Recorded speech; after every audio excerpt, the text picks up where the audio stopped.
하루의 경제 주식 마무리 오늘도 저희 경주마와 함께 하시죠.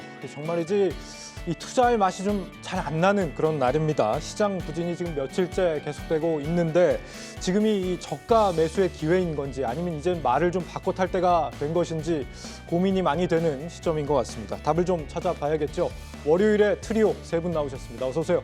안녕하세요. 자, 우리 코스피 결국 2,600선 내주고 말았습니다. 막판에 좀 강한 매도 물량도 있는 것 같더라고요. 네. 어떻게 보셨어요? 일단 시장이 매우 어수선해요. 네. 어수선하고 좀 전에 우리가 얘기를 했지만은 무엇을 하기가 좀 애매한 상황입니다. 그 현장에서는 이게 딱 들어가면 오늘 딱 물리기 좋은 날 이런 식으로 얘기를 많이 합니다. 네. 왜냐하면은 주도 섹터가 나오지 않았고요. 아시다시피 최근에 주도였었던 반도체라든지 2차전지 쪽이 오늘도 역시 재미가 없었기 때문에 시장에 바로 갈 것 같다라고 생각하시는 분들은 별로 없을 것 같아요. 네. 그리고 중간에 오늘 했던 게 로봇이라든지 혹은 초전도체 관련주들이라든지 이런 식으로 소위 테마성 있는 섹터들이 강하게 중간중간 움직였다가 네. 또 내가 들어가면 또 빠지게 되거든요. 그러니까요. 그러니까는 이런 시장의 실망감 이것들이 계속 움직이고 있고요. 그리고 이게 아까 제가 서두에 말씀을 드린 이유도 오늘 삼성전자라든지 하이닉스는 강했거든요. 그러면 지수는 지키겠다는 의지가 있다라는 거예요. 그러면 지수가 지키고 물론 오후에 밀리긴 했지만 네. 아침 오전 기준 지수가 지키고 다른 것들이 강하다 밀리면은요. 그냥 다른 것들은 더 많이 빠지기 굉장히 좀 쉽기 좋은 날입니다.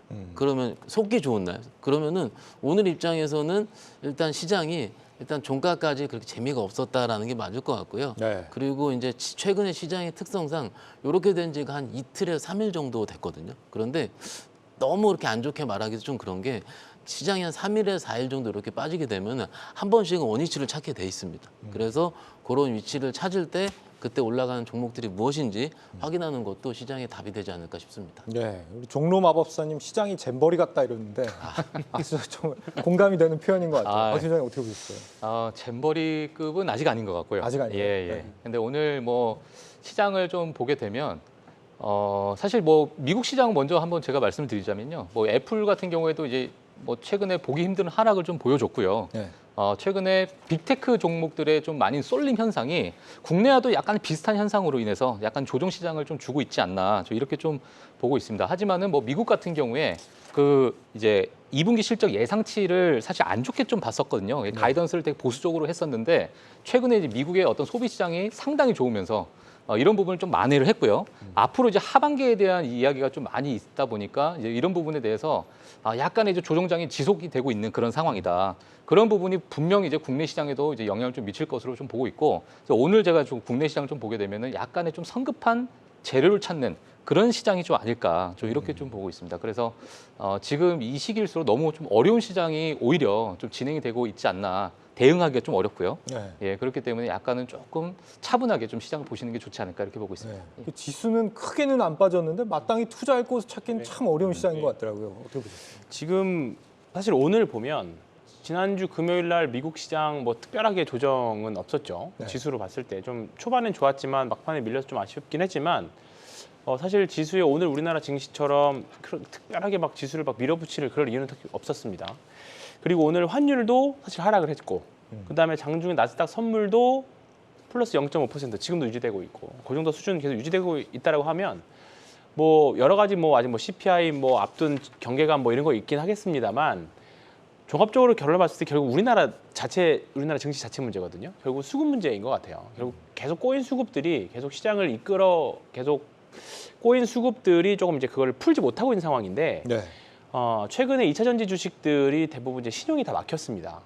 그렇다 보니까 뭐 지난주에도 그렇고 오늘도 그렇고 기사가 계속 나오는 것 같은데 미수 반대 매매들이 많은 거죠. 미수 이제 증권사들한테서 외상으로 살 수 있잖아요. 결제가 이틀 뒤에 하기 때문에 오늘 사게 되면 수요일까지 결제를 해야 되잖아요. 그렇기 때문에 그런데 주가가 계속 밀리다 보니까 물타기는 좀 뭔가 해야 될 것 같은데 미수로 먼저 사놓고 오르면 좀 팔려고 하는데 예전에는 사실 안 팔아도 됐었거든요. 근데 지금은 어쩔 수 없이 팔아야 되는 거예요. 거기에 돈을 메꿔놓지 않는 이상.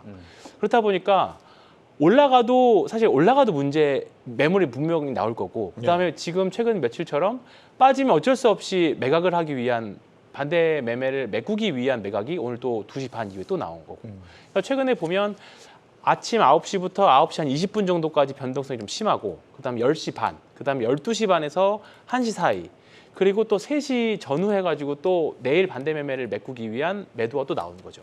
근데 이게 2차 전지 주식들만 매도하면 다행인데 2차 전지는 또 팔기 싫고 하다 보니까 다른 주식도 팔게 되고 그렇다 보니까 지금 계속 요 악순환이 계속되고 있는 자금이 한 며칠 되는 것 같아요. 그러니까 지금 지금 신용장고도 꽤 높이 올라와져 있기 때문에 이 정도 수준 되면 분명히 이제 좀 담보 비율을 건드리는 계좌들이 많이 나오기 시작할 겁니다. 근데 아직까지 엄청 막 속출하고 그런 분위기는 아니거든요. 근데 이제 미리 선제적으로 이제 조절을 하시는 분들이 분명히 있습니다. 그렇다 보니까 그런데 이거를 다 아는 상황에서 굳이 뭔가 메이저 자금들이 세게 질 이유도 없는 상황인 거죠. 그렇다 보니까 지금 시장의 악재 뭔가 경계 심리는 굉장히 강하고 뭔가 7월 달처럼 뭔가 쇼스 퀴즈가 나오면서 우르르 가는 그런 승태는 좀 지났고 더군다나 실적 시즌 마무리 보자 뭐 이런 여러 가지 것들이 맞물리다 보니까 뭐 강력한 매수 주체가 없는 상황에서의 뭔가 그냥 계속 빠른 순환매. 네. 근데 조금 매수세가 없다 보니까 그냥 줄줄 흘러버리는 그런 자신감 없는 시장이 계속 이어지고 있는 거죠. 지금 미국의 신용등급 강등 때문인지는 명확하지 않습니다만 그 전후에서 미국 장도 그렇고 우리 장도 그렇고 굉장히 투심이 안 좋아진 것 같아 보이긴 하거든요. 배경을 어떻게 보고 계신가요? 그렇죠. 뭐 사실 그 부분도 저는 뭐 좀 큰 부분이라고 생각 듭니다. 사실 생각 들고 물론 이제 과거와 이제 2011년도와 좀 비교하시는 분들이 있는데 네. 그때 상황과 좀 다르다. 지금의 어떤 기업의 실적 단위나 어떤 현금 흐름에 대한 이런 그 기업 단에서의 어떤 그 실적은 괜찮기 때문에 뭐 약간의 어떤 차이점을 좀 보시는 분들 좀 있으시겠지만 물론 이제 투심 같은 경우가 이렇게 될 수 있겠죠. 저번 주만 해도 인공지능이다 뭐 여러 이제 엔비디아에 환호하는 그런 글들이 정말 많았거든요. 뉴스도 많고. 네. 근데 저번 주 이제 빅테크 종목들의 어떤 실적 이후에 그게 바로 또 180도 바뀌어요. 너무 지금 이제 밸류에이션이 너무 높은 상태가 아니냐. 너무 우리가 프리미엄을 부과하고 있는 것이 아니냐. 이런 이제 이야기가 좀 나올 정도로 투자 심리가 좀 위축이 되고 있는 상황이고요. 여기에 또 앞서서 연준 이제 보험원 이사 같은 경우에도 추가적인 금리 인상을 또 한번 시사를 했습니다. 네. 그러니까 여러 이제 매크로적인 환경을 저희가 이제 보진 않았었지만 그리고 매크로적인 환경이 그렇게 크게 영향을 주지 않았던 시장이지만 그래도 우리가 인플레이션, 그러니까 물가에 대한 어떠한 흐름은 저희가 지속적으로 보고 있거든요. 플레이어들이. 그렇기 때문에 이제 이번 CPI 발표에서도 약간의 변동성이 좀 보일 수 있을 만한 그런 예상치가 좀 나오고 있고요. 그러다 보니 시장에서는 지금의 어떤 과도하게 올라왔던 이 빅테크의 흐름, 이 상황에서 어느 정도는 우리가 차익 실현을 좀 하고 시장을 좀 지켜봐야 되는 그런 구간이 아닐까. 이렇게 이제 미국에서 보다 보니까 보수적으로 좀 변하고 있는 그런 흐름이 좀 감지가 되고 있는 상황이거든요.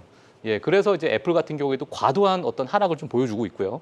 사실 애플 같은 경우는 제가 좀 잠깐 말씀을 드리면은 이미 다 나왔던 얘기예요. 그러니까 일단 공장단에서 어느 정도 어떤 생산량에 대해서 어떤 조절을 좀 하겠다라는 것은 다 뉴스에서 언급이 됐던 부분인데 이런 부분이 좀 실적에 어느 정도 발표가 나오고 또 가이던스에 대한 약간의 좀 보수적인 전망이 좀 나오다 보니까 시장에서 이제 5% 가까운 이런 하락을 좀 보여준 거거든요. 네. 예, 근데 이제 전반적인 펀더멘탈은 크게 변한 게 없습니다. 사실 시장의 어떤 심리만 그 정도로 우리가 좀 작용하고 있다. 이렇게 보시는 게 좀 좋을 것 같습니다. 네. 이 배경에 대해서 국장도 굉장히 안 좋으니까 네. 차장님께서 보고 계신 배경은 어떤 거예요? 투심이 안 이런 그런 투심을 뒤엎을 만한 거는 외국인이 기관이 매수를 해줘야죠. 좋은- 네. 그런데 코스피 기준으로 기관이 5거래일 연속 매도를 했고 오늘 외국인이 조금 매수를 하긴 했지만 4거래일 정도 크게 팔았는데 지난주 목요일 날 기억하시죠?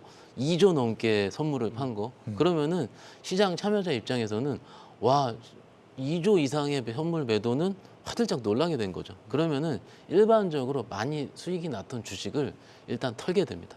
그러면 내가 수익 실현을 하게 되고 그러면 수익 실현을 하게 된 주식이 곧 최근에 주도주였을 거거든요. 네. 그러면은 시장이 그런 안 좋은 걸로 계속 뒤바뀌게 되는 거예요, 계속.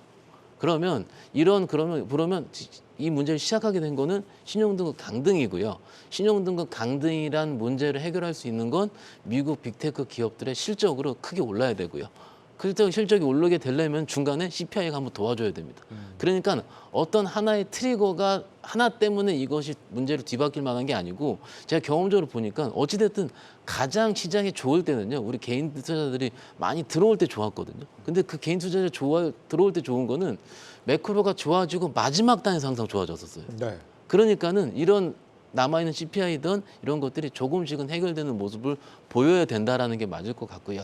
그리고 이제 외국인들 선물 입장에서도 지난주 2조 말씀을 드렸는데 최근 몇 년간 없었던 일이거든요. 네. 그렇기 때문에 이런 수급적인 이벤트가 빨리 끝나야 된다. 그리고 기관들은 지금 연기금이 지금 계속 매도하고 있거든요. 그러면 기관들 스탠스 같은 경우도 금융투자, 연기금, 그 외국인 선물 요 세 개가 같이 믹싱이 돼가지고 매수세로 바뀌고 종목들이 종목단에서 바닥을 잡는 모습을 보이고 거기서 올라가야지 우리 개인 투자자들도 수익이 또 살아나게 되거든요. 그래서 이런 메커니즘을 좀 보면서 좀 해보는 게 어떨까 싶습니다. 자, 그렇다면 우리 박 차장님 말씀하신 그 시점이 언제가 될 것이냐, 이 시장의 부진은 언제까지 이어질 것이며 언제쯤 반등의 모멘텀을 찾을 것이냐가 궁금해지는데 뭐 당연히 자연스럽게 어느 시점이 되면 반등을 할 수도 네, 있겠고요. 맞습니다. 아니면 어떤 뭐 이벤트에 의해서 상승을 할 네. 수도 있겠죠. 어떤 시점이라고 보세요?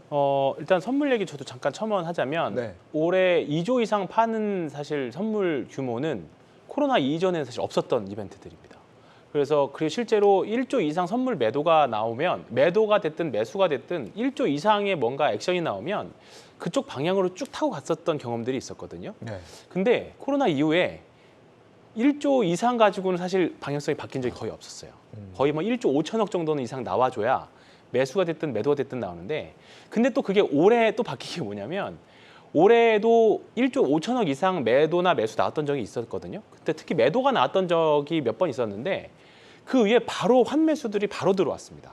그러니까 그러면서 그날 매도가 나왔던 당일날은 조금 시장이 힘겨웠는데 그 이후에는 지수가 다 그냥 밀어 올려버리는, 예를 들어서 한 2조 정도 매도가 나오면 한 3, 4일에 걸쳐가지고 2조를 다시 환매수해버리는, 그러면서 지수가 올라갔던 경험들이 있습니다. 그래서 사실 네.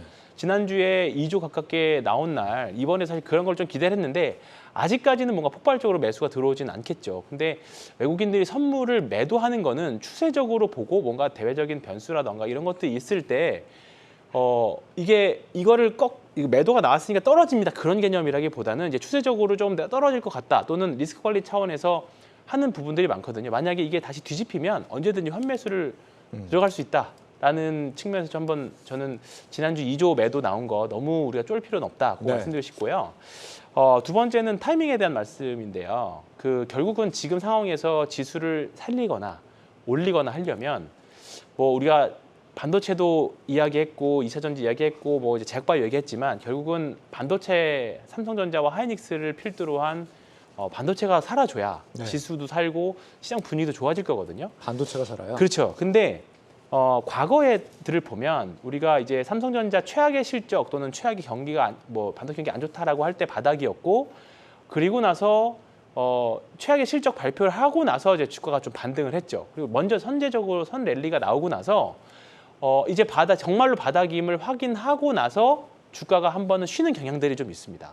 예, 그런데 이제 그 실적 발표 시즌 마무리가 이제 다음 주면 끝나잖아요. 네. 그리고 나면 다시 이제 그 실적 바닥을 확인했으니까 그러면 실적 랠리가 이 3분기부터는 가능하다는 게 좀 분석이 좀 있습니다. 그러니까 요것도 사실 과거 통계기는 해요. 그러니까 너무 안 좋아, 정말 안 좋을 때 사서 정말 좋을 때 파는 건데 지금은 정말 안 좋을 때 지나서 이제 살짝 좋아지는 구간이잖아요. 그렇기 네. 때문에 뭔가 반도체를 줄이거나 지금 반도체 재미없어서 날리거나 그런 시기는 아니라고 봅니다. 그러니까 지금 제가 판단하고 있는 지금 시장의 흐름은 수급의 이동에서 나타나는 변동성 구간인 것 같아요. 그러니까 그동안 많이 올라갔던 거 있고 많이 떨어진 게 있는데 이게 수급이 이동하면서 잔 진동들이 많이 있을 거 아니에요. 이거 팔고 이게 올라가야 되니까. 근데 또 여기는 또 몇몇 종목들은 또 튀어 올라가고 또 어떤 종목들은 이 구간에 종목 스위칭하는 구간에서 어쩔 수 없이 나타나는 거예요. 그러니까 당연히 지수는 가만히 있을 수밖에 없겠죠. 그러니까 그런 구간에서 나오는 변동성을 견뎌내야 되는데 내가 갖고 있는 종목들이 실적도 좋고 주가는 많이 올랐지만 여전히 싼 구간이다 판단이 되시면 전 들고 가도 된다 생각해요. 근데 몇몇 테마를 타가지고 그게 고점에서 뭔가 대량거래가 터지거나 또는 이거는 너무 고점 여기서 실적이 너무 많이 나와도 너무 부담스럽다라는 종목 위치에 있는 종목들 또는 선반영에서 주가가 올라갔던 종목들은 다음 지수가 랠리가 나올 때 그 주도 흐름에 타지 못할 가능성이 좀 있다라고 봅니다. 네, 그렇기 때문에 지금은 뭐 늦지 않았다 생각하고요. 리밸런싱을 고민을 해야 되는 시기, 비추세 구간이기 때문에 그렇게 생각하고 수급이 좀 이동하는 부분이 있다고 생각하면은 내가 갖고 있는 종목을 옮겨야 될지 말지 고민이 좀 필요한 그렇죠. 단계인 네, 것 같은데 맞습니다. 네. 좀 이따가 여쭤보고요. 최근 시장의 부진을 좀 반등시킬 모멘텀을 CPI에서 찾을 수는 없어요. 오늘 10일에 발표가 있잖아요. 예, 그렇죠. 지금 뭐 예상치를 보게 되면 이제 3.3%로 좀 나오고 있는 상황인데 전월 대비해서 전월이 이제 3%였거든요. 네. 이제 0.3%가 이제 좀 상승하는 그런 이제 모습을 좀 좀 예상을 좀 하고 있다 이렇게 좀 보고 있는데요. 사실 저는 개인적으로 이 CPI가 그렇게 시장의 어떤 방향성을 정하기에는 좀 한계가 있다. 저는 이렇게 좀 생각이 들고 있고 오히려 이제 시장의 방향을 좀 바꾸는 것은 어떤 산업의 어떤 사이클적인 부분, 아까 말씀드렸던 앞서서 이제 황 팀장님 말씀드렸던 이제 반도체가 어느 정도 업황에 대한 개선 자체가 오히려 시장에 활력을 줄 수 있는 부분이 있을 것이고 네. 그리고 이제 인공지능 같은 경우에도 지금 국내에서는 지금 뜨거운 상황이죠, 사실 뜨거운 상황이지만 이제 미국에서는 어느 정도 이제 길게 끌어왔던 부분이 없지 않아 있거든요. 그렇기 때문에 시장에서도 새로운 동력은 좀 지금 필요한 상황이 아닐까, 좀 이렇게 얘기는 나오고 있는 상황입니다. 네. 그래서 좀 미국 같은 경우에는 약간은 좀 쉬어가는 구간이 좀 나올 수 있는 상황이 좀 있고, 국내 같은 경우에는 지금 이제 막 불붙고 있는 네. 그런 이제 종목들에서 저희가 좀 선별해서 볼 필요가 있다 이렇게 좀 말씀드리고 싶습니다. 예. 지금 신용 강등 사태 이후에 한 일주일 동안 보면요. 코스피가 한 3%, 코스닥이 한 4.5% 정도 빠졌는데 이게 그러니까 2011년하고 비교해 보면은 그 당시 신용 강등 때와 비교해 보면 상당히 약한 수준이긴 하거든요. 근데 개별 종목으로 들어가 보면 꼭 그렇지만은 않아요. 굉장히 심하게 빠진 네. 종목들이 이제 반도체, 자동차, 신재생 섹터 안에 굉장히 많단 말이죠. 네. 왜 이렇게 2차 전지 빠질 때 한 번 또 빠지고 신용 등급 강등돼서 또 빠지고 왜 이렇게 된다고 생각하세요? 일단 들고 있기 불편한 거죠. 시장이 변동성 구간에 들어가고 아까 상 팀장님 말씀하신 대로 비추세 구간이 들어가고 그리고 주도 섹터가 바뀌는 것 같은 생각이 들었다 칠게요. 그러면은 그 종목을 많이 들고 있었던 슈퍼 개미가 있다 치겠습니다. 네. 그러면은 종목을 조금 줄이긴 할 것 같아요.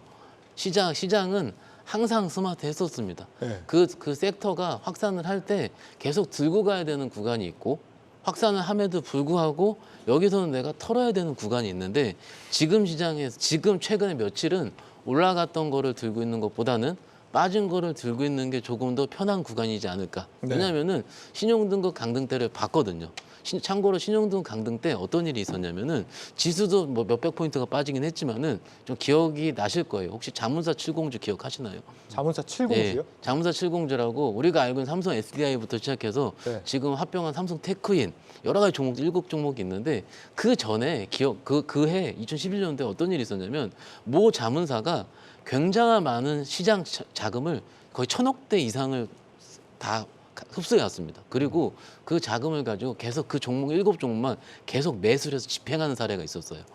그리고요 신용등급 강등 이때 지수가 바뀌고 종목들이 많이 바뀌겠죠. 그래서 그 7공주 종목들이 마지막 피날레를 이루게 됩니다.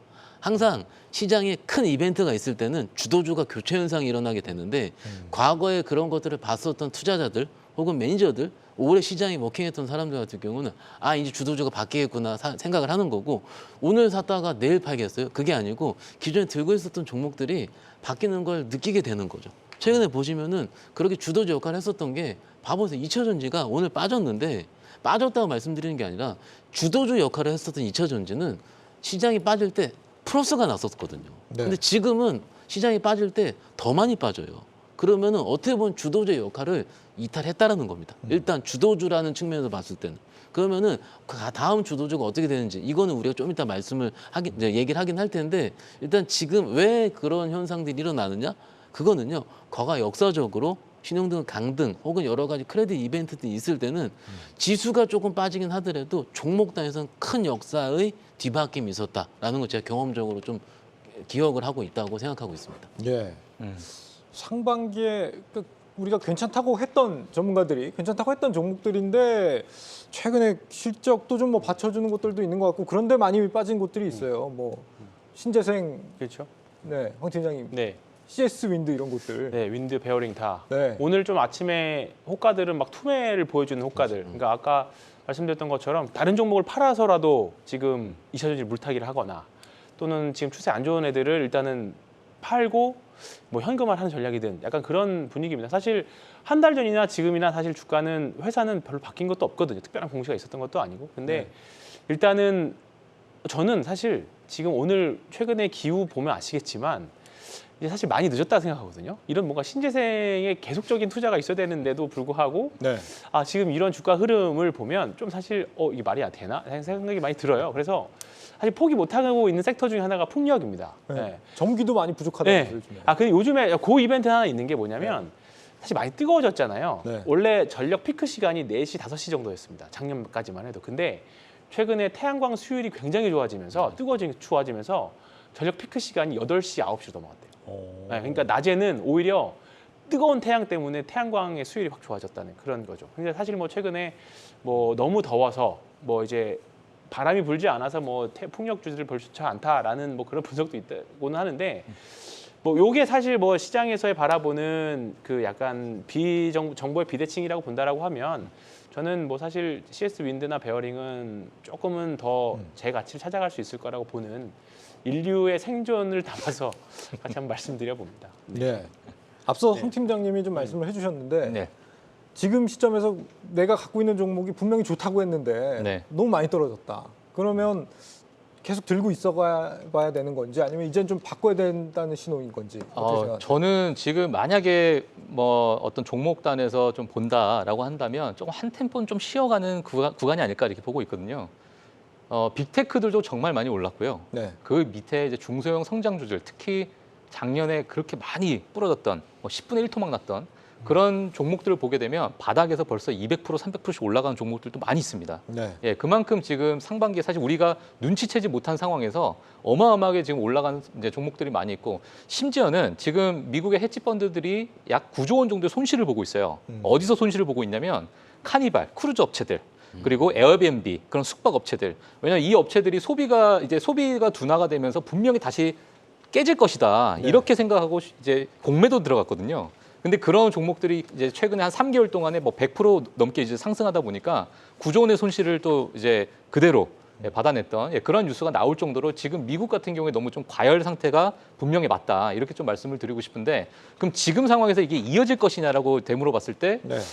지금은 어느 정도의 너무 좀 과한 그 열기가 아직 미국에서 좀 조정 쪽으로 넘어오고 있는 상황이기 때문에 지금 만약에 내가 들어간다면 잠깐은 좀 쉬었다가 네 그리고 과거에 매크로 보진 않았지만은 이번에 CPI 발표나 이런 부분을 한 번은 좀 체크를 하고 그리고 앞으로 정말 금리가 동결될 것인지 아니면 9월 달 또는 8월 달까지는 어느 정도 이제 어떤 주가의 흐름을 보여줄 것인지 네. 그런 부분들은 한 번쯤은 좀 체크하고 가시는 게 좋지 않을까 보고 있습니다. 예. 약간 좀 쉬어가라 말씀 주셨는데 네, 예. 쉬어가는 게 맞아요, 진짜로? 쉬어가는 게 맞죠. 어. 왜냐하면은 항상 드리는 말씀이지만 지금 저희가 이러고 아침에 시세판을 보고 있어요. 보면은 일단 오늘 지난주 기준으로 딱히 내가 뭔가 제대로 종목이 갈 것 같다라고 느낌이 나오는 게 별로 없습니다 지금. 네. 왜냐하면은 이게 지금 예를 들어 로봇 기준으로도 이제 어제 오늘까지 한 3일 크게 올랐고 그런 식으로 대부분 종목들이 오를 건 올랐고 빠질 건 또 빠졌고 이런 식으로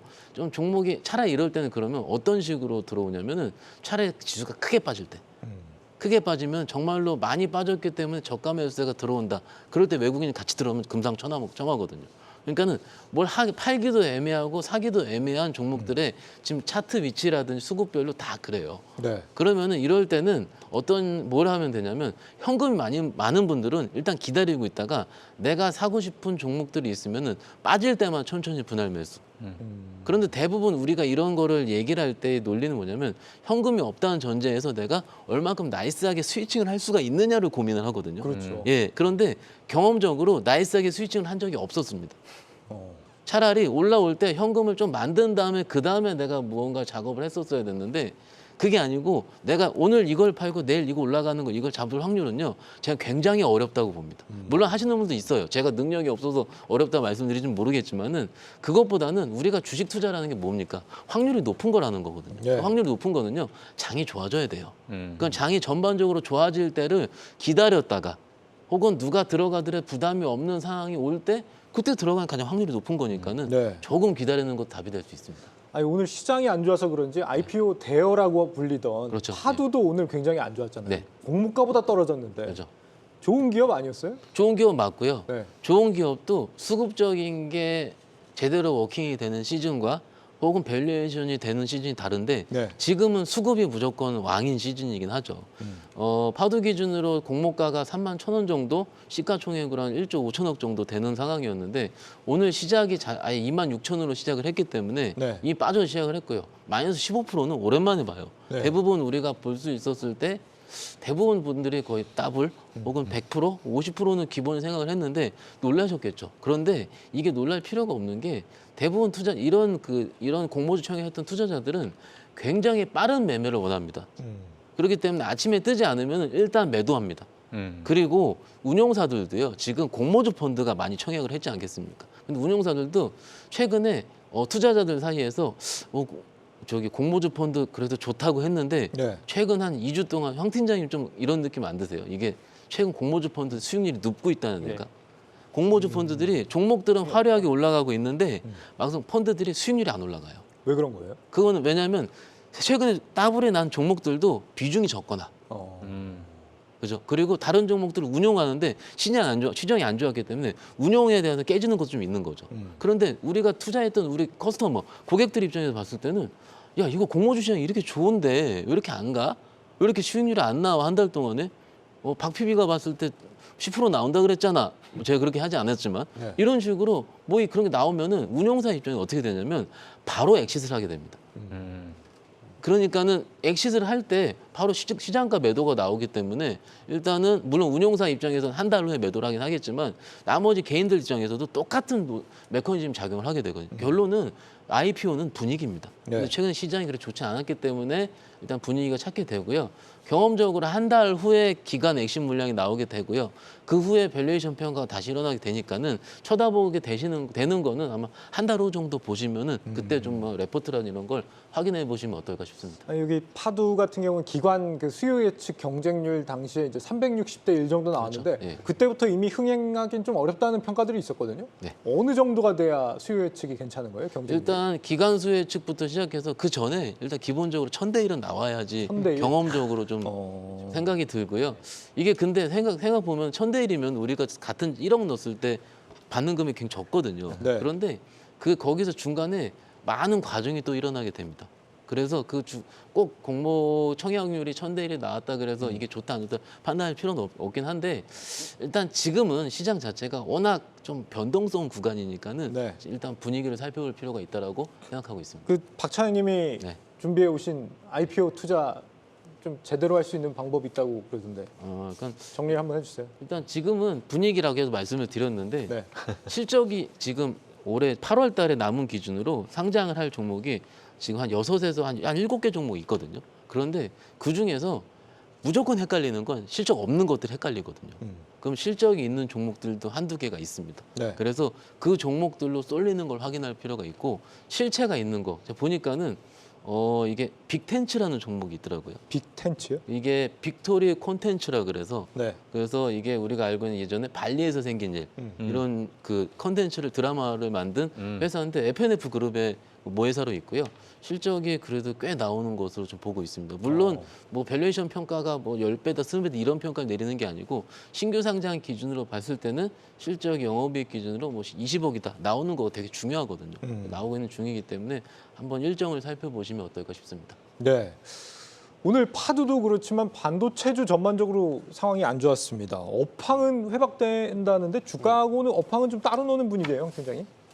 근데 그렇게 하실 수 있죠. 최근에 분위기는 사실 좋지 않은데. 근데 네. 지금 반도체 주식들 보면 사실 많이 올라왔어요. 많이 올라왔고 우리가 올 초에 삼성전자 정말 뭐 경기 침체부터 시작해서 정말 반도체 이제 겨울 온다라고 생각했을 때 사실 그때가 저점이었던 거잖아요. 근데 이제 그때가 우리나라 수출도 최저점이었고 결국은 그때를 저점으로 해서 많이 올라와 있는 상태고 먼저 선반영해서 올라왔잖아요. 그리고 이제 실적들을 발표를 하는데 과거의 사례들을 쭉 보면 아까도 말씀드렸던 것처럼 이제 실적 발표 시즌에는 잠깐 쉽니다. 항상. 그리고 실적 발표 시즌이 끝나고 나면 이제 지금부터 더 좋아지는 기업들은 아마 또 추세적인 사실 조금 더 추가 상승이 있을 거라고 보는데 예. 근데 사실 과거와는 좀 다르게 올 상반기 4월달, 5월달, 6월달은 좀 변수가 있었죠. 우리가 AI가 갑자기 등장하면서 HBM이라는 또 하나의 이슈가 나오면서 사실 이건 HBM 사실 테마로 보기에는 좀 그렇고 새로운 어떻게 보면 반도체 시대가 열리는 거잖아요. AI와 관련되면서 예. 그러면서 좀 약간 반도체 사이클이 좀 앞당겨서 오는 그런 촉매가 된 건데요.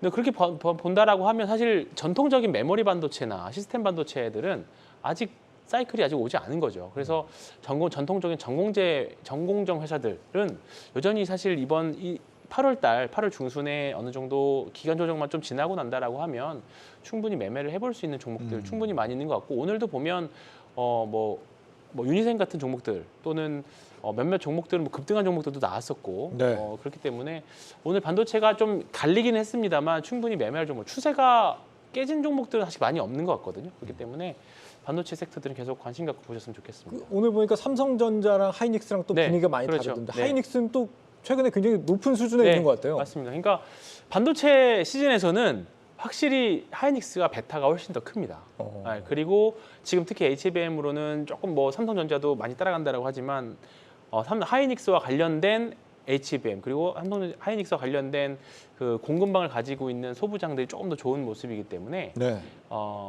하이닉스 충분히 저는 지금도 늦지 않았다. 삼성전자도 다만 삼성전자는 조금 고민은 해봐야 될 것 같습니다. 삼성전자가 반도체만 하는 건 아니기 때문에. 네.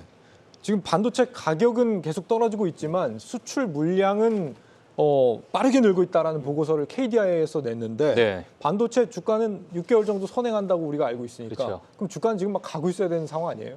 또 사실 뭐 인공지능 때문에 한번 저는 좀 반박자 일찍 좀 시작했다고 보고 있고요. 예. 그리고 지금 반도체가 너무 2차 전지에 많이 쏠렸기 때문에 반도체가 빛을 많이 못 보지 않았나. 너무 좀 지지부진하는 게 아니냐. 자, 이렇게 볼 수 있는데 저희가 이제 뒤를 한번 과거를 좀 생각해 보면 코로나 때 정말 보지 못했던 시장을 저희가 봤잖아요. 네. 그리고 너무 공급 과잉이 있었고 그런 보지 못했던 어떤 시장에서 그 부분을 좀 소화하기까지는 과거의 어떤 잣대로 저희가 보기에는 약간 좀 힘이 들 수도 있다. 그래서 지금은 어느 정도 좀 늘어지더라도 그 사이클 자체가 어느 정도 업황이 개선되고 있다라는 것을 제가 좀 말씀드리고 싶은데 네. 사실 6월달, 7월달에 그 변화됐던 반도체 출하량을 보게 되면은 41.1%가 상승을 했습니다.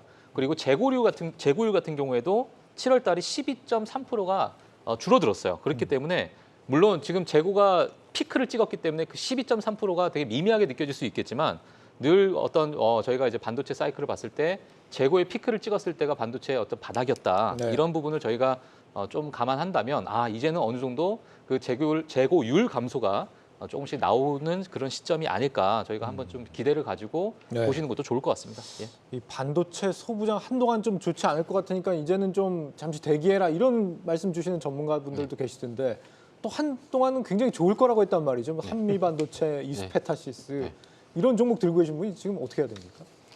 일단 그 어떤 가격대에 들고 있느냐에 따라 좀 다를 것 같긴 한데 AI부터 시작 파생된 TSV 본딩 공정 이런 실적도 괜찮고 이거는 진짜 좋은 얘기입니다. 좋은 얘기고 한 2달 전부터 한 달 전까지 시장을 흔드는 좋은 촉매제였는데 꼭 이럴 때요. 우리가 이렇게 생각을 하거든요. 이스페타시스 기준으로 21선이 깨졌어요, 편하게. 근데 경험적으로 21선이 깨졌을 때 그때부터 다시 주도주로 갈 때 기간이 굉장히 오래 걸렸거든요. 한 달 정도? 그럼 이 한 달 정도 들고 있을 때 우리가 견딜 수가 있겠느냐? 왜 다른 건 가고 있는데? 이겁니다. 그리고 이런 소부장 관련주들이 지금 보시면 오늘 뭐 아까 황팀 얘기한 유니셈이라든지 오늘 봤을 때 TLB 뭐 몇 개 오르긴 올랐어요. 올랐는데 다 오르는 게 아니고 산발적으로 움직이거든요. 그러면은 그거는 증권사 레포트라든지 혹은 종목에 대한 공식 뉴스 때문에 개별 이슈입니다. 근데 그런 개별 이슈를 가지고 주도 섹터라고 하기는 어렵지 않겠습니까? 그래서 주도 섹터에 대한 부분은 일단은 조금 시간이 걸릴 수 있다라는 게 맞을 것 같고요. 예. 그리고 이제 기술력에 대한 부분은 충분히 기다릴 만한데 이거는 저는 충분히 좀 기다릴 만한 분들은 밑에 사셨던 분들이 기다릴 수 있다라는 거지 여기서 신규로 매수를 들어갔을 때 기다릴 수 있다? 이거는요 조금 어려울 수 있어요. 왜냐하면 기다리는 시간이 꽤 길 수가 있습니다. 네. 지금 반도체만큼이나 스마트폰 쪽 이 관련주들도 오늘 뭐 그동안 좀 많이 빠졌었는데 특히 이제 아이폰 관련주들 있잖아요. LG 이노텍, BH 네. 계속 최근에 부진하다가 오늘은 또 반등을 했더라고요. 이거 어떻게 보세요? 워낙 빠져서 그렇습니다. 많이 빠졌어요. 예, 이제? 워낙 빠진 게 우리가 LG노텍부터 시작해서 뭐 덕산네오록스, BH 같은 요걸 우리가 뭐런 얘기냐면 애플 밴더라 얘기를 합니다. 그죠? 그래서 우리 박 팀장님께도 아까 애플 얘기 많이 해주셨는데 애플이 빠질 거 그리고 아이폰 15에 대한 기대감이 있었다라는 건 다 알고 있었어요. 네. 근데 오늘 LG노텍 기준으로 PR이 7배거든요. 굉장히 쌉니다. 그러니까는 애플 아이폰 15에 대한 기대감 그리고 혹은 잘 안 팔릴 수 있다라는 우려감은 이미 주가에 녹아 있다라는 거고 PER 7배 단의 부분은 충분히 밸류에이션 메리트가 있다. 요 내용이 오늘 모 증권사 보고서의 일종이거든요. 이게 요약을 한 거거든요. 예. 그러면 이거 역시 빠진 종목에 대해서는 시장이 충분히 워킹할 수 있구나라는 게 일단 맞을 것 같고요. 그리고 그러면은 LG노텍이 내일도 오르고 주도주로 갈 수 있을 것이냐? 그건 아닐 것 같습니다. 왜냐하면은 이거는요 스마트폰 업황이 전체적으로 좋아져야 되거든요. 지난주에 삼성전기 콩콜에서 MLCC 좋지만 스마트폰은 안 좋다 그랬어요. 왜냐하면 네. 중국이 안 좋으니까. 그죠? 그러면은 스마트폰 부품 섹터 벤더들이 주도적으로 크게 갈 거면은 전반적으로 글로벌 소비가 좋아져야 됩니다. 그러면 LG노트 부분은 어떻게 해야 됩니까? 매매. 박스권 하단이니까 상단부 일반 60~70%까지 올라가는 부분까지 매매입니다. 매매. 이런 거는. 그리고 주도주는 또 따로 찾아야 되는 건데 네. 여기서 말씀드리고 싶은 게 약간 말하다가 약간 격해지긴 했는데요. 우리 전문가들이 얘기할 때 매매와 주도주를 시청자분들이 많이 헷갈려 하세요. 네. 대부분 업황이 좋아지는 거, 주도주는요 다 좋아야 됩니다. 그런데 다른 매크로가 조금씩 덮여 있고, 예를 들어 자동차 같은 경우 그런 거 잠깐 반등이 나온다면 반등 날 때 팔아야 되거든요. 그런데 그거를 피크아웃이다 아니다, 여전히 잘 팔리고 있다 이런 거를 논하는 것 자체가 일단 다른 허들이 있는 거를 좀 확인하는 게 일단 제 매매와 주도주의 다른 매매 결이라고 생각하고 있습니다. 예. 네. 이게 이제 애플이 최근에 이제 주가가 빠진 걸 LG 노텍이나 이런 데도 지금 영향을 받고 있는 상황인 거잖아요. 네. 그러니까 아이폰 뭐 예상치 애플 실적은 괜찮았는데 네네. 예상치를 웃돌았다고 했는데 네. 아이폰 판매가 2% 줄었다고 지금 이렇게 되는 그렇죠. 거죠. 2%가 그렇게 충격적인 거예요. 사실 2%라고 하면은 야 이게 뭐가 그렇게 대단하길래 이렇게 볼 수 있는데 네. 애플을 많이 아시니까요. 이거는 뭐 다들 아실 거라고 생각했는데 애플에서 가장 건들지 말아야 될 아킬레스건이 아이폰 판매량입니다. 왜냐하면 이제 그만큼 이제 애플에서 가장 큰 비중을 차지하고 있거든요. 네. 예, 물론 그래서 이제 월가에서나 미국에서는 애플을 보고 어떤 얘기를 하냐. 지금 너무 비중이 아이폰에 크기 때문에 서비스 단에 있는 매출을 빨리 올려서 비중 분산을 좀 시켜야 된다. 그래야 이제 애플이라는 게 장기적으로 더 성장할 수 있는 그런 기업이 될 것이다. 물론 지금도 어마어마한 기업이지만요. 네. 예, 그래서 이제 그 아이폰 매출에 대한 실적이 건드렸기 때문에 그 부분에 대한 이제 소비자들이 또는 투자자들이 약간의 이제 겁을 좀 먹은 거죠. 예, 그래서 이제 그렇게 이제 좀 보시면 될 것 같고요. 사실 저만 해도 저도 이제 아이폰을 쓰고 있는데 제가 11%를 쓰고 있습니다. 예, 지금 벌써 뭐 14, 15 이게 그렇죠. 넘어가고 있는 상황에서 예. 물론 이제 제가 이제 경제권이 뺏겨가지고 예, 뭐 살 수 없는 상황이지만 예, 그래서 저도 이제 11을 쓰고 있지만은 이게 그렇게 지금 나쁜가? 예, 봤을 때 괜찮거든요, 이게 또. 지금도 쓸만해요. 네, 쓸만합니다 아직도. 예, 그렇기 때문에 물론 제가 기준은 아니겠지만 최근에 나온 이 스마트폰의 어떤 여러 질적이나 아니면 여러 가격적인 부분이 네. 가격이 좀 부담이 될 수도 있고 품질은 나쁘지 않고 예, 이런 것들이 좀 이어지다 보니 약간의 매출로 또 연결될 수 있고 최근에 또 글로벌 시장 경기가 좀 좋지 않기 때문에 일시적인 어떤 매출에 대한 어떤 변동성이라고 좀 보여지고 있고요. 사실 미국 같은 경우에 아이들 같은 경우에 이제 청소년들 아이폰을 안 사주면 난리 나거든요. 예, 그렇죠. 그렇기 때문에 예. 약간 포모 현상도 있어요. 예, 그래서 그런 부분도 저희가 글로벌적으로 좀 약간의 어떤 동향을 좀 살펴보는 게 애플 투자자분들께서는 조금 좀 보시는 게 좋을 것 같습니다. 예. 뭐 애플뿐만 아니라 삼성, 뭐 갤럭시도 뭐 마찬가지고 그렇죠. 요즘에 예. 뭐 중국에서 스마트폰 교체를 굉장히 안 한다는 얘기도 있으니까 이뭐 폴더블 폰 같은 경우는 중국에서 지금 4대 중에 한 대가 삼성전자 폰이라고 하니까 걱정할 만한 부분인 것 같은데 보통 그렇다면 우리가 이제 스마트폰 관련해서 디스플레이 관련주나 부품주 투자를 많이 하잖아요. 지금 시점에서 접근을 어떻게 해야 된다고 보십니까? 좀 약간 다르게 놓고 보기는 해야 될 것 같아요. 디스플레이 주식이 사실 올 상반기에 좋을 걸로 예상을 했었죠. 네. 왜냐하면 애플이 이제 아이폰부터 시작해서 애플에 나와 있는 전자기기들을 이제 OLED로 이제 변환하려고 하는 그런 시도가 있었는데 사실 그 이후에 나왔던 게 계속 조금 늦어지는 기사들이 계속 나왔습니다. 그렇다 보니까 원래는 내년 정도면 예상을 했었는데 뭐 24년 하반기, 뭐 25년까지 간다.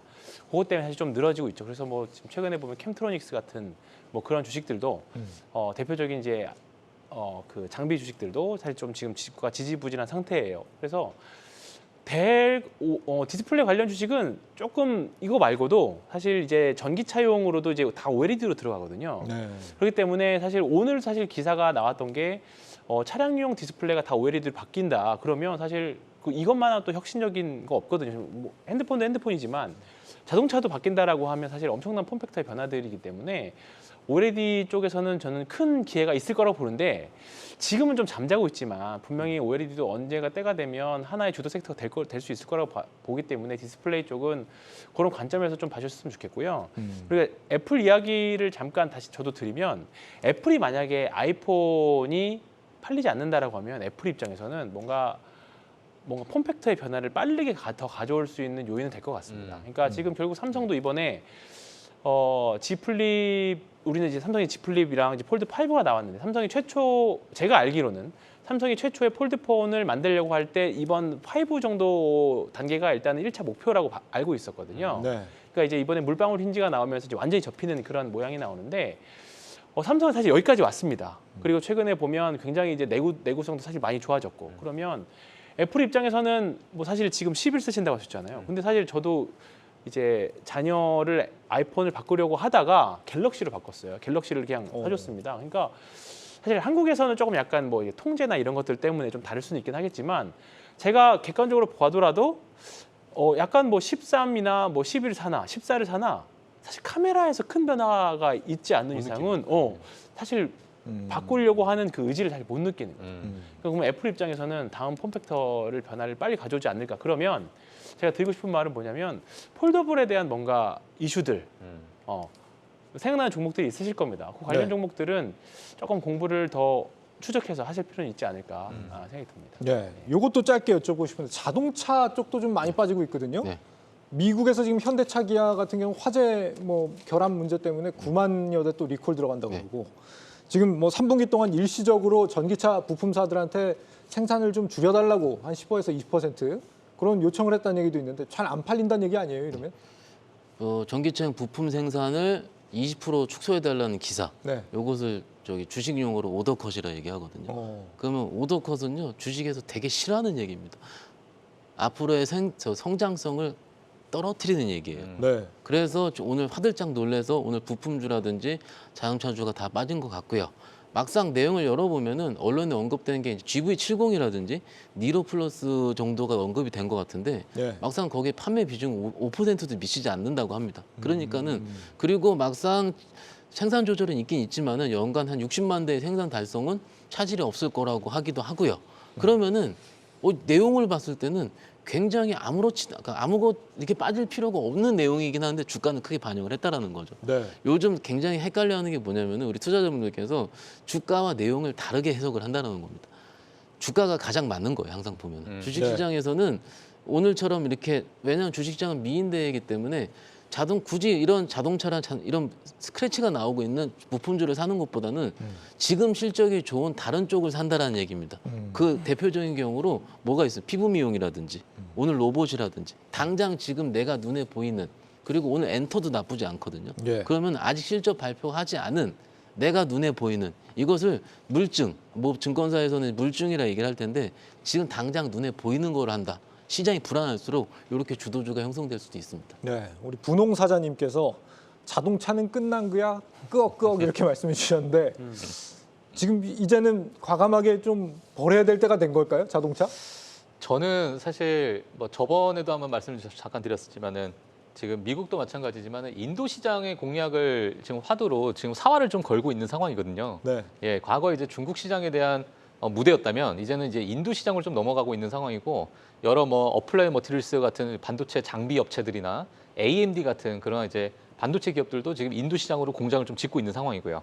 지금 현대자동차도 마찬가지로 인도 내에서는 또 점유율이 2위라고 합니다. 또 예, 그렇기 때문에 그런 뭐 인도에 공장을 짓고 거기서 어떤 활력을 좀 불어넣을 수 있는 그러한 부분이 좀 앞으로 좀 중요할 것 같은데 네. 사실 실적은 지금 현재 저는 크게 이제 펀더멘탈적으로 나쁘다라고 생각이 들지 않고 있기 때문에 물론 이제 제조업단에서 약간의 그 지수가 조금은 더 좀 떨어지고 있는 상황일 수는 있겠지만은 앞으로 이제 현대차 같은 경우에도 물론 뭐 많은 우여곡절이 있겠지만은 이게 그렇게 정말 피크아웃일까라고 봤을 때는 아직은 조금은 좀 섣부르다. 네. 예, 물론 지금의 이제 시장은 이제 현대차로 몰리고 있지는 않죠. 예, 그렇기 때문에 예, 그런 부분은 저희가 투자자분들 같이 보시면 될 것 같습니다. 자, 2차 전지 반도체가 부진하니까 다음 시장의 주도주는 뭐가 될 거냐. 지금 뭐 부쩍 생각들이 많아지는 것 같아요. 보니까 뭐 초전도체냐, 바이오냐, 네카오 AI냐 어떻게 봐야 됩니까 이제? 어떻게 흘러가는 거예요? 글쎄요. 지금은 비추세라고 말씀드렸던 것처럼 굳이 주도주를 너무 예측하려고 하실 필요는 없을 것 같아요. 예, 지금은 시장 자체가 어차피 매기도 약하고 네.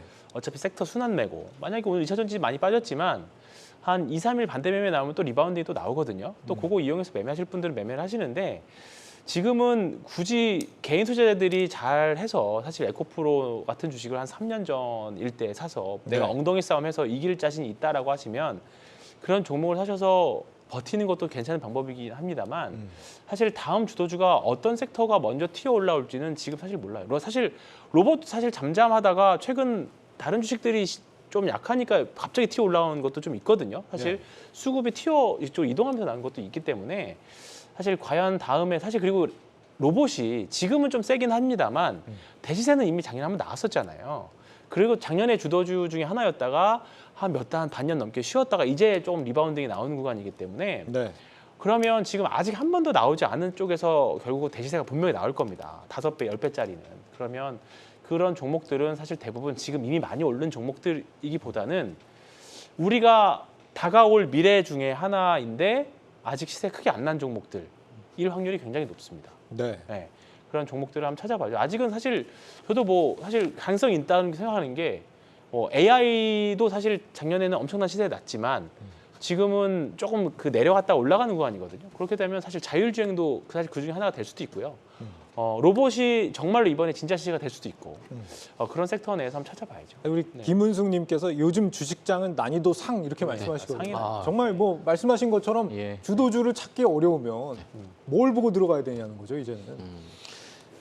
제가 경험적으로 소위 아까 말한 에코프로라든지 혹은 다른 5G라든지 여러 가지 주도주를 들고 있는 분들을 제 실질적으로 알아요. 네. 근데 그 분들의 특징은 뭔지 아세요? 오래 들고 있었습니다. 그러니까는 지금 내가 어떤 걸 찾아가지고 그걸 내가 주도주화돼서 내가 끝까지 들고 있어야지 하라는 것보다는 네. 오히려 지금보다 좀 더 오래 전에 들고 있을 확률이 높은 거예요. 10배짜리 나는 종목을 보면은 10배가 6개월에 났다 치겠습니다. 제가 경험적으로 6개월 10배가 날 때 그 종목을 들고 있으셨던 분은요. 저같이 들고 있지 않은 사람들은 중간에 매도를 하는데 최소한 6개월 이상 그 종목을 공부하셨던 분이 6개월을 들고 있어서 끝까지 수익이 났다라는 거죠.